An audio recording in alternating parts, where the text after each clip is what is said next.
জামায়াতের সহকারী secretary general ATM Azharul ইসলামের মুক্তির প্রতিবাদে এই মুহূর্তে বিক্ষোভ মিছিল শেষে বিক্ষোভ সমাবেশে কথা বলছেন সমাজতান্ত্রিক ছাত্র ফ্রন্টের নেতাকর্মীরা। তারা এটিএম আজহারুল ইসলামের যে মুক্তি, সেই মুক্তির প্রতিবাদ জানিয়ে বলতে তারা বিক্ষোভ মিছিল বের করে বিক্ষোভ মিছিলটি ঢাকা বিশ্ববিদ্যালয়ের মধুর ক্যান্টিন থেকে শাহবাগ প্রদক্ষিণ করে তারা এই মুহূর্তে ঢাকা বিশ্ববিদ্যালয়ের যে রাজু ভাস্কর্য রয়েছে, রাজু ভাস্কর্যের সামনে এসে তারা সংক্ষিপ্ত সমাবেশ করছে এবং সেই সমাবেশে তারা আসলে এটিএম আজহারুল ইসলামের যে মুক্তি, সেই মুক্তির প্রতিবাদ তারা জানাচ্ছেন এবং তারা বিভিন্ন ধরনের স্লোগান দিচ্ছেন এবং তারা বলছেন যে মুক্তিযুদ্ধের বিরোধিতাকারী হিসেবে তারা আসলে এটিএম আজহারুল ইসলামকে তারা আখ্যায়িত করছেন এবং তারা বিভিন্ন ধরনের স্লোগান দিচ্ছেন জামায়াত এবং শিবিরকে নিয়ে, যেমনটি তারা লিখছেন। এবং তারা তাদের যে ব্যানার রয়েছে সেই ব্যানারে তারা উল্লেখ করেছেন মানবতা বিরোধী অপরাধের মামলায় মৃত্যুদণ্ডপ্রাপ্ত জামায়াত নেতা তাকে আসলে রাজাকার আখ্যায়িত করেছে গণতান্ত্রিক ছাত্র ফ্রন্টের যারা নেতাকর্মী রয়েছে।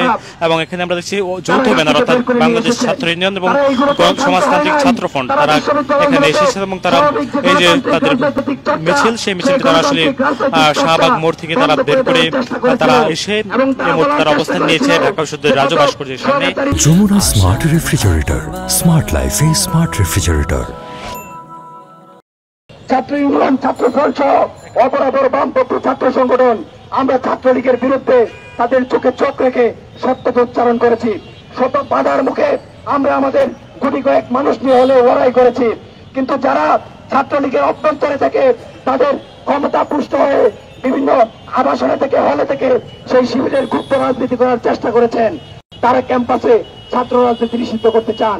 এই ক্যাম্পাসে ছাত্র রাজনীতি নিষিদ্ধ সেই শিবির করতে পারে নাই। প্রগতিশীল শিক্ষার্থীদের চাপে সেটি করা কখনো সম্ভবই হবে না। এবং আমরা বলতে চাই যে ক্যাম্পাসগুলোতে যে উগ্র সাম্প্রদায়িক শক্তি জামায়াত শিবিরের যে রাজনীতি, সেই রাজনীতিকে আমরা চিরতরে বিনাশ করতে চাই। এবং আজকে আমরা দেখেছেন যে মহান মুক্তিযুদ্ধে জাহাজাহার তখন রংপুরের ছাত্র সংঘের সভাপতির দায়িত্ব পালন করেছিলেন এবং পদাধিকার বলেই তখন ছাত্র সংঘ আলবদর বাহিনী পরিচালনা করতেন। সেই আলবদর বাহিনীর প্রধান তিনি ছিলেন। তাকে মৃত্যুদণ্ডের আদেশ দিয়ে কারাগারে প্রেরণ করা হয়েছিল, আজকে তাকে জামিনে মঞ্জুর দেওয়া হয়েছে। আমরা বলতে চাই এই যে অভ্যুত্থান পরবর্তী সময় থেকেই বিভিন্ন গডফাদারদের মুক্তি দেওয়া হচ্ছে এবং মানবতা বিরোধী যুদ্ধ অপরাধী সাম্প্রদায়িক শক্তি এদেরকে মুক্ত করা হচ্ছে। এর মধ্য দিয়ে মহান মুক্তিযুদ্ধের যে অর্জন, সেই অর্জনকে এই অন্তর্বর্তীকালীন সরকার বুলন্ডিত করছে। আমরা বলতে চাই মহান মুক্তিযুদ্ধে যারা গণহত্যা চালিয়েছে তাদের যেরকম এই জনপদে রাজনীতি করার সুযোগ নেই, তাদের সেই গণহত্যার বিচার হওয়া প্রয়োজন। আমার এই বাংলার মাটিতে, আমাদের এই বাংলার মাটিতে কাদের মোল্লা বাংলার নামে স্লোগান ওঠে।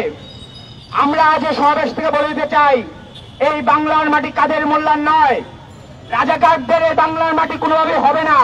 এই বাংলার মাটি মুক্তিযোদ্ধাদের, এই বাংলার মাটি ৭১-এর।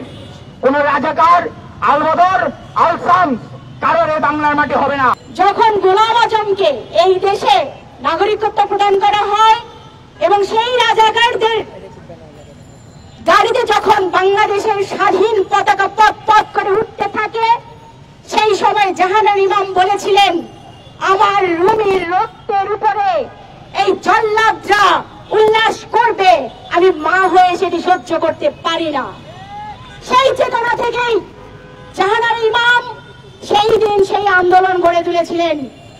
সেই আন্দোলনের উত্তরসূরি হচ্ছে সমাজতান্ত্রিক ছাত্র ফ্রন্ট, বাংলাদেশ ছাত্র ইউনিয়ন সহ প্রগতিশীল সংগঠন সমূহ এখানে আছে।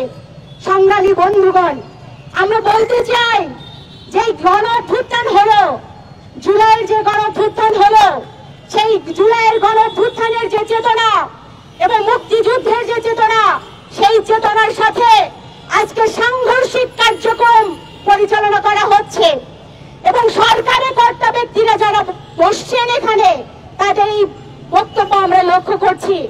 আমরা বলতে চাই অত্যন্ত লজ্জাজনক এবং ধিক্কার জানাই এই বক্তব্যের। সংগ্রামী বন্ধুগণ, আমরা বলতে চাই 1971 সালের যে মহান মুক্তিযুদ্ধ হয়েছিল, সেই মুক্তিযুদ্ধের যে ম্যান্ডেটকারী দল, তারা কথায় কথায় মুক্তিযুদ্ধ কথা বলে তারা মুক্তিযুদ্ধকে একটা ব্যবসার ক্ষেত্রে পরিণত করেছিল এবং মুক্তিযুদ্ধের যে চেতনা, সেই চেতনার সম্পূর্ণ বিপরীতে গিয়ে আপনারা দেখেছেন বারে বারে এই যুদ্ধাপরাধীদেরকে ক্ষমতায় আসীন করা, তাদের সাথে যোগসাজশ করে তাদেরকে পাকাপোক্ত করা সেই দায়িত্ব এরা বহন করেছে। আর জনগণের যে মুক্তিযুদ্ধের প্রতি ভালোবাসা, এদেশের মাটির প্রতি ভালোবাসা, সেই আবেগকে পুঁজি করে এরা রাজনীতিকে ব্যবহার করেছে। ফলে আজকে জুলাইয়ের মধ্য দিয়ে সেই যে শক্তি, সেই শক্তিকে আমরা পরাস্ত করেছি। যারা মানুষের আবেগকে নিয়ে ব্যবসা করার চেষ্টা করেছে, মুক্তিযুদ্ধকে নিয়ে ব্যবসা করার চেষ্টা করেছে, মুক্তিযুদ্ধের চেতনার পরিপন্থী কাজ করেছে, চেতনার বিপরীতে দেশকে পরিচালনা করছে। সংগ্রামী বন্ধুগণ, আজকে যখন এই যে শত শত ছেলে মেয়েরা জীবন দিল, সেই জীবনদানের মধ্য দিয়ে যে গণহত্যা এখানে সংঘটিত হয়েছে, সেই গণহত্যার বিচার আমাদের প্রাণের দাবি। সেই জুলাইয়ের গণহত্যার বিচার আমরা চাই। কিন্তু আমরা এটি বলতে চাই যে এক গণহত্যা আর এক গণহত্যা, এই দুইটা কখনোই, আমরা বলতে চাই কখনোই সেটি পারস্পরিক হতে পারে না। আমরা বলতে চাই ৭১-এর গণহত্যার যেমন বিচার চাই, ২৪-এর গণহত্যারও বিচার চাই। কিন্তু যারা আজকে ২৪-এর গণহত্যার বিচার চাইতে গিয়ে ওই আলবদর, আল শামস, রাজাকার তাদেরকে আজকে ছাড়া দিচ্ছেন, জামিন দিচ্ছেন, সেটি কোনো ভালো লক্ষণ নয়।